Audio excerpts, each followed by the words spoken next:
ہم نے دنیا میں ہر رشتہ دار سے، ہر رشتے سے اپنی محبت کا اقرار کر لیا، مگر آج تک اللہ سے نہیں کیا۔ آپ بتائیں آپ میں سے کتنے لوگ ہوں گے جنہوں نے اللہ سے یہ اقرار کیا ہے کہ یا اللہ مجھے آپ سے بے پناہ محبت ہے، میں آپ سے راضی ہوں، یا رب تو بھی مجھ سے راضی ہو جائے۔ اولاد سے کہہ دیا، بیوی سے کہہ دیا، ماں سے کہہ دیا، والدین سے کہہ دیا، ہر رشتے سے کہہ دیا۔ صرف ایک اللہ کی ذات ایسی ہے جسے ہم نے کبھی اپنے پیار کا اقرار نہیں کیا۔ بڑی سخت بات ہے مگر یہ حقیقت ہے، کبھی نہیں کیا ہوگا اقرار، کبھی اس کی چیزوں کو محبت سے، جیسے ہم اپنی اولاد کو سینے سے لگاتے ہیں، کیسے محبت کرتے ہیں، چومتے اسے، دل پر ہاتھ رکھ کے کہیں کبھی قرآن کو اتنی محبت سے سینے سے لگایا کہ یہ میرا رب کا کلام ہے؟ کبھی اسے ایسے چوما ہے جیسے کبھی اولاد کو چوما ہے؟ کبھی چوما ہے اسے جیسے اولاد کو چومتے ہو، بیٹی کو چومتے ہو، جس سے محبت ہو اسے چومتے ہو؟ نہیں، اقرار وہ اللہ سے اقرار کرنا ہے، وہ خود سمجھ جائے گا بھائی، وہ تو سمجھتا ہے، پر تمہیں بھی تو اس نے زبان دی ہے نا کہنے کے لیے، تم بھی تو اقرار کرو۔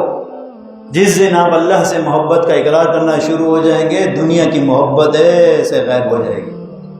یہ جو ہر کوئی کشمکش میں لگا ہوا ہے نا، بھائی سے نفرت، بیوی سے نفرت، اولاد سے نفرت، اور دنیا ہی کمانے میں نہ احساس، نہ احترام، نہ عبادات، نہ اللہ کا خوف، یہ سب ایک دم لمحوں میں آ جائے گا۔ اگر اس سے محبت کا اقرار تو کریں۔ یہ مہینہ محرم کا ایسا ہے، بہت سی انبیاء کی خطاؤں کی مغفرت کی دعائیں قبول ہوئی ہیں۔ حضرت آدم علیہ السلام کی مغفرت ہوئی، جو ان سے خطا ہوئی، معافی مانگی، اللہ نے قبول کر لیا۔ تو خدا اب جو سال گزر گیا ہے، جو ہم سے ہو گیا ہے، اب ایک تو اللہ سے اپنی محبت کا اقرار کریں، اور اللہ نے جتنی نعمتوں سے نوازا ہے اس نعمتوں کا شکر ادا کریں، اور اپنی ہاتھوں سے کیا کمائی کر کے آگے بھیج رہے ہیں، فَمَا مَنْ أُوتِيَ كِتَابَهُ بِيَمِينِهِ اور بِشِمَالِهِ، وہ نامہ اعمال ہمیں ایک دن آخرت میں یوں دکھائے جائیں گے، کہیں گے پڑھو جو تم نے کیا، یہ کتابچہ ہے۔ میرا بیٹا ہے محمد، وہ مدرسے پڑھنے جاتا ہے، تو ایک دن میں گھر پر گیا تو بہت پریشان، جیسے چہرے پہ بچوں کی مسکراہٹ، خوشی ہوتی ہے، وہ خوشی نہیں، میں پریشان ہو گیا، میں نے کہا پتہ نہیں کیا ہوا، طبیعت خراب ہو گئی، کیا ہوگا؟ میں نے کہا محمد بیٹا طبیعت ٹھیک ہے؟ ہاں صحیح، سر میں درد نہیں، کچھ چاہیے؟ والدہ نے ڈانٹا ہے، بہن نے کچھ کہا؟ نہیں کچھ نہیں۔ تو مجھے پتہ چلا اس کو پریشانی کس چیز کی تھی کہ آج جمعرات کا دن ہے، جمعے کو مدرسے کی چھٹی ہوتی ہے، جمعرات کو میرا استاد پورے ہفتے کا پڑھایا ہوا سبق پورا سنتا ہے، اس سننے کی، اس سبق کی اس کو ٹینشن تھی۔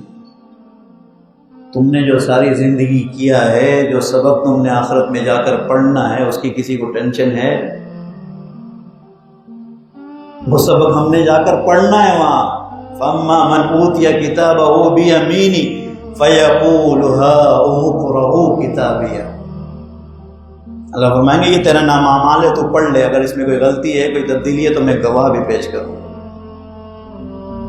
پھر وہاں پہ کوئی انسان انکاری نہیں ہوگا۔ تو خدا را اس بچے کی جو فکر ہے ایک ہفتے کے سبق کی، کم سے کم ایک سال کی تو فکر پیدا کر لیں کہ گزشتہ سال میں نے کیا اعمال کیے، کس کا دل توڑا، حق مارا، کسی یتیم کے سر پر محبت سے کبھی ہاتھ بھی رکھا، یا اس کے کھانے کا انتظام کیا، یا کچھ کیا، کوئی ایسے نیک اعمال کیے جو نبی اکرم صلی اللہ علیہ وسلم کو پسند ہے، جو ایسے اعمال جو اللہ کی رضا کے لیے ہوں، کوئی ایسے اعمال جو میرا گناہ بھی سامنے آئے، اللہ وہ اعمال دیکھ کے اس گناہ سے پردہ کر جائیں، مجھے معاف کر دیں، مجھ پر رحم کریں، کوئی ایسے اعمال ہیں؟ تو اس کی ہم نے آج فکر پیدا کرنی اپنے دل میں۔ اب محرم اگلا مہینہ جو شروع ہوگا، سال کا پہلا مہینہ ہوگا، اگر نہیں کی یہ نیکیاں، استغفار ہے، توبہ کے دروازے موت تک بند نہیں ہوئے، تو آپ توبہ کریں، استغفار کریں، اور آئندہ سال یہ تہیہ کر لیں کہ میرے وجود سے، میری زبان سے، میری آنکھ سے، میرے کاروبار سے کبھی بھی اللہ کی نافرمانی نہیں ہوگی۔ تہیہ کرتے ہیں، ہاتھ اٹھا کے کہیں میں انشاءاللہ اللہ کی نافرمانی نہیں کروں گا۔ اللہ جل شانہ کہا اور جو آپ لوگوں نے سنا اس پر عمل کرنے کی توفیق عطا فرمائے۔ وآخر دعوانا الحمدللہ رب العالمین۔